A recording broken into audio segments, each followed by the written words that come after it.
Assalamualaikum warahmatullahi wabarakatuh. Bersama Cak Hilmi. Pada video kali ini kita akan mengulas tentang hukum membaca Al-Quran bagi junub, haid, dan nufasa. Ya, saya bacakan ini rumusannya plus saya menjelaskan arti dari ibaratnya. Bismillahirrahmanirrahim. Hukum membaca Al-Quran bagi junub, haid, dan nufasa. Walhasil annahu in qasadal qur'ana wahdahu aw qasadahu ma'a ghairihi kadzikri wa nahwihi fatahrumu fihima. Jadi kesimpulannya, bila yang dituju adalah membaca Al-Quran saja atau membaca Al-Quran serta tujuan lain, misal zikir, maka haram membaca dalam keduanya. Intinya itu kalau ada tujuan Quran lah, baik itu sendiri atau bersama yang lain, diikutkan dengan niat yang lain, tetap haram. Jadi jangan sampai ada niat membaca Al-Quran bagi yang berhadas besar, junub, haid, atau nufasa. Wa in qasodal dzikra wahdahu aw du'a aw tabaruka aw tahaffuzu aw atlaqa fala tahrumu li'annahu inda wujudi qarinatin la yakunu Qur'anan illa bil qasdi. Apabila tujuannya itu hanya zikir, jadi cuma zikir tok, niatnya zikir. Biasanya kalau biasanya itu kalau niat zikir seperti wiridan setelah sholat kan, biasa baca zikir dengan ayat Al-Quran. Kalau niatnya cuma zikir boleh. Ya ini kan mestinya nggak sholat karena hadas besar. Ya berarti ya pas zikir mungkin dia punya wiridan pakai ayat Al-Quran di pagi hari atau di malam hari. Ya ini bisa boleh ketika hanya niat zikir. Awit doa, niatnya doa seperti Robbana atina fid dunya hasanah. Ini kan juga diambil dari Al-Quran. Nah, niatnya kalau doa saja maka ini boleh. Awit tabaruka seperti meminta keberkahan. Awit tahafudho. Jadi saya ini di sini saya terjemahkan menghafal sedikit demi sedikit ya. Tapi kalau saya pahami ya, dari saya buka kamus, ini tahafudz itu memelihara atau merawat hafalannya. Au atlaqo, atau tidak niat sama sekali, anggar baca saja, enggak ada niatan Al-Quran juga, maka fala tahrumu, maka tidak haram. Li'annahu inda wujudi qarinati la yakunu Qur'anan illa bil qasdi. Ketika ada sebuah qarinah atau niat yang lain, maka tidak bisa menjadi Al-Quran kecuali dengan diniatkan. Ya, ini sumbernya dari kitab ini, ya Anatut Talibin. Nah, ini hadisnya ya.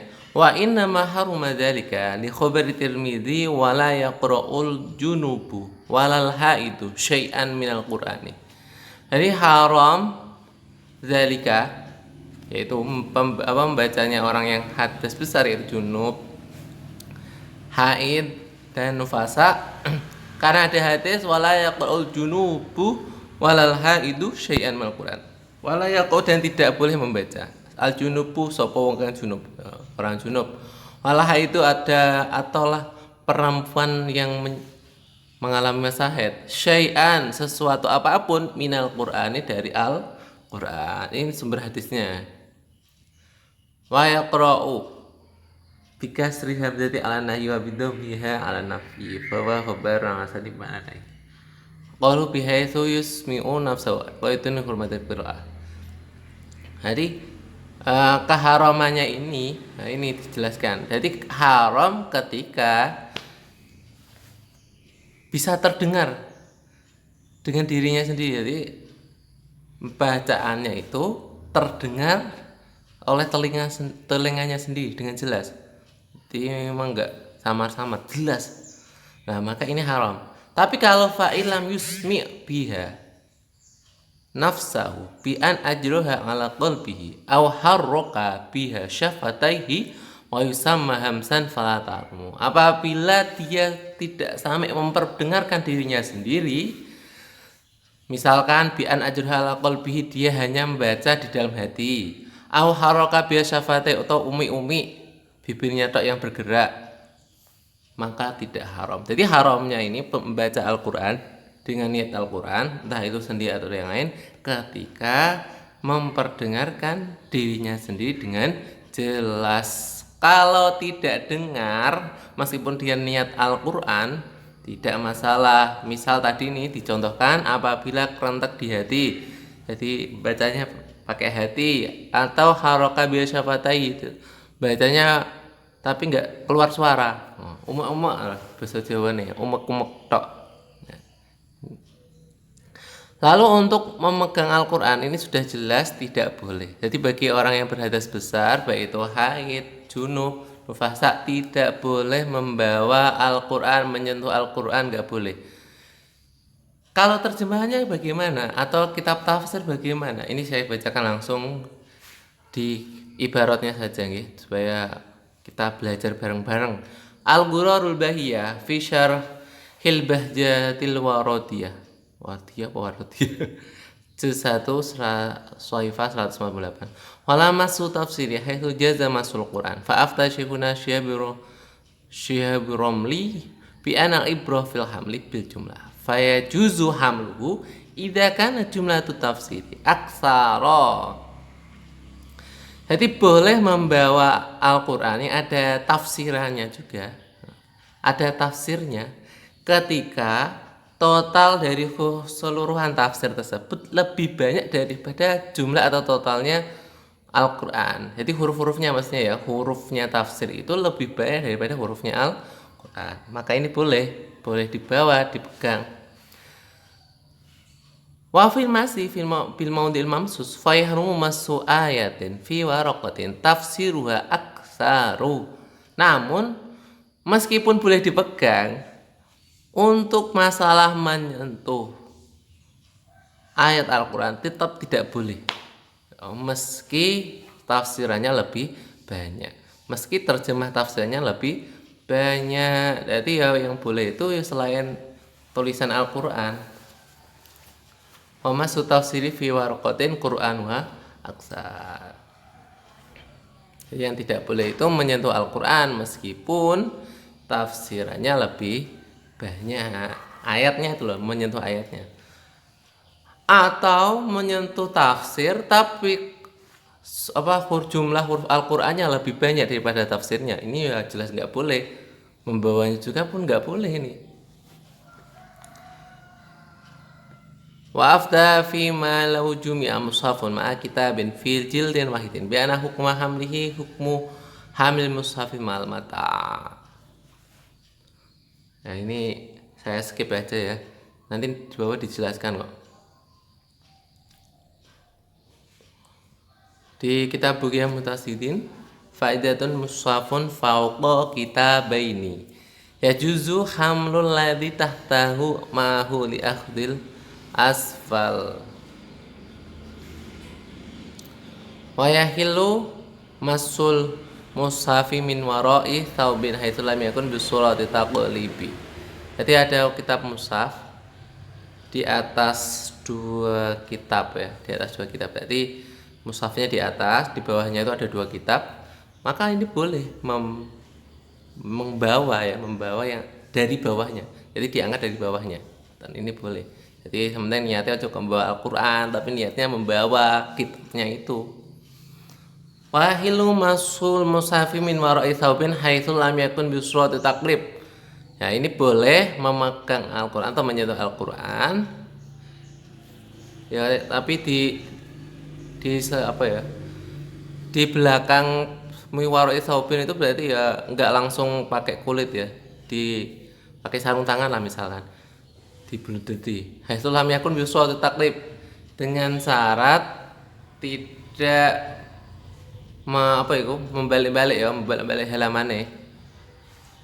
Wa yahrumu tawassutuhu wa in khifa saraqatuhu la in khifa talafu aw tanajusu aw akhdhu kafirin bal yajibu hina idzin. Haram membuat Al-Quran sebagai bantal, jadi digawe bantal oleh wa in khifa saraqatuhu, meskipun dikhawatirkan untuk dicuri. Enggak boleh ya. Beda halnya la in khifat talafu. Tapi kalau khawatir rusak, misalkan basah ya basah, terus kalau nggak dipegang tuh nanti gampang rusak apa banget lecet kitabnya. Tanah jusu atau khawatir kena najis. Au akhdu kafirin atau khawatir dibawa diambil oleh orang kafir, maka bal yajibu hina idzin, maka wajib digai bantal. Nah, maksudnya ini melihat sikon ya, situasi dan kondisi, darurat atau tidak gitu. Jadi jangan langsung. Jadi ini setiap kondisi berbeda-beda. Tapi dalam contoh ini, misal kok hanya bisa dibuat bantal, kalau enggak dibuat bantal nanti takut takut rusak atau kena najis atau diambil orang kafir, maka wajib. Dan sekarang kan ini enggak kondisi darurat kan.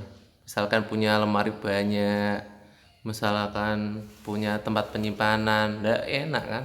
Jadi yoga iso langsung wajib. Jadi ketika memang tidak ada pilihan lain selain untuk menjadikan Al-Quran sebagai bantal, ngonton ya.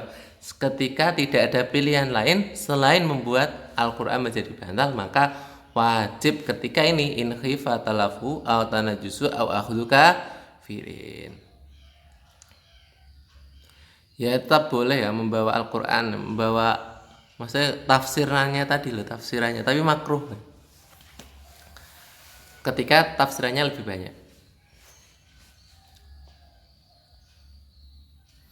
Ya, ini sama semua ini sama. Amma tarjamatul mushafi al maktubat atas suduri fala tutoh mutazir. Nah ini sebagai tambahan lagi, penjelasan tambahan. Nihayatul zain amma tarjamatul mushafi al maktubah tata suturihi fala tutoh hukma tafsir. Jadi menulis terjemahan Al-Quran yang ditulis di bawah garis itu ayat ini enggak diberi tidak dihukumi hukum tafsir, soalnya terjemah ya. Bahkan menulisnya saja itu haram secara mutlak. Jadi menulis terjemah itu enggak boleh. Yang boleh itu menulis tafsirnya, jadi tafsir Al-Quran. Nah kalau terjemah memindah bahasakan dari Al-Quran yang bahasa Arab ke bahasa yang mau diterjemah, ini nggak boleh, translate nggak boleh. Yang boleh itu menuliskan tafsir Al-Qurannya atau menerjemahkan tafsir Al-Qurannya. Ini yang paling bawah akan dijelaskan.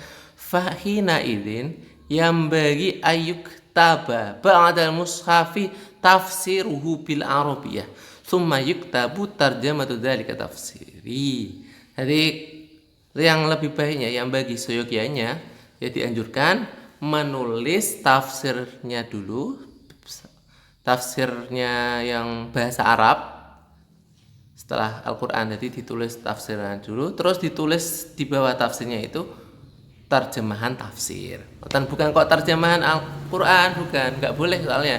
Nih, qala ba'dum inna kitabata tarjamatil mushafi haramun mutlaqan. Jadi menulis terjemah Al-Quran haram secara mutlak. Terus bagaimana ini?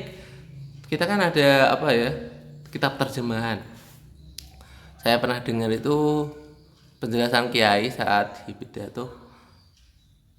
Kalau terjemahan yang ada di Kemenak itu bukan kok terjemahan secara asli, bukan. Maksudnya itu enggak kok dari Al-Quran yang bahasa Arab dipindah bahasakan menjadi Indonesia, enggak. Tapi itu sudah terjemahan tafsir. Wallahu alam, tapi saya belum pernah meneliti. Ya, semoga bermanfaat. Akhirul kalam. Wassalamualaikum warahmatullahi wabarakatuh.